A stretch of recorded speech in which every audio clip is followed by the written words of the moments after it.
Logano. Big crash. Oh, he's all tagged down. Over and over, Logano goes between 3 and 4. No.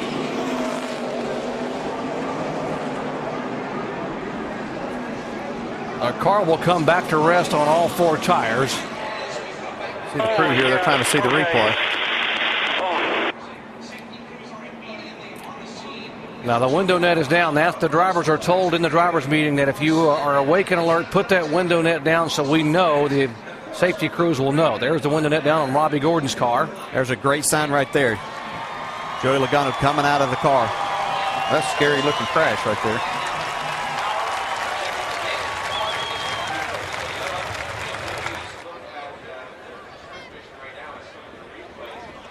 Really just kind of a stack up effect.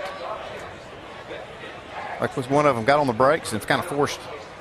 Yeah, look at Tony Stewart just missing this crash. Man, here's where it really gets exciting. Man. We talked about that there's nowhere to go as you come off of these corners, and when something like this happens, you make a commitment, and you've got one opportunity really to miss this wreck.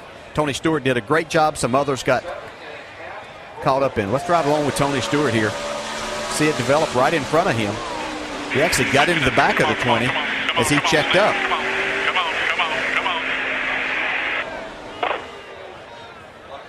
You know it's going to be bad right here when he comes up in front of traffic. Reed Sorenson makes the impact. Scott Speed got a piece of it also. The car's actually going backwards when it starts to lift up and go over and begin to tumble. Yeah, it's just being pushed, and as he kind of dug in a little bit and it was continued to get pushed there, that's what got it up and rolling. You hear we talk about how high the banks are here, and you see he just tumbling down that bank. There's so much height difference right there from the top of the bank down to the apron. 3 stories, the difference between the top and the bottom. 24-degree banks.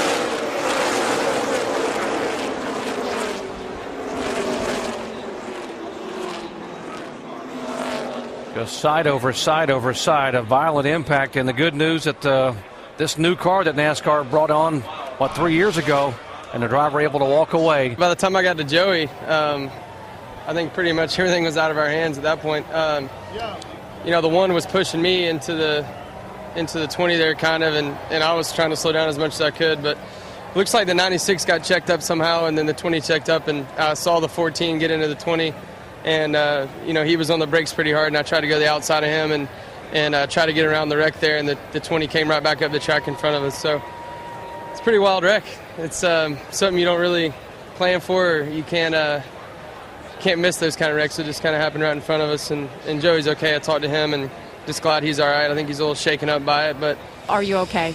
Yeah, I'm fine. Just really scared the heck out of me. That's pretty much what the biggest thing was. I was fine the whole time. It's just not 100% sure what happened.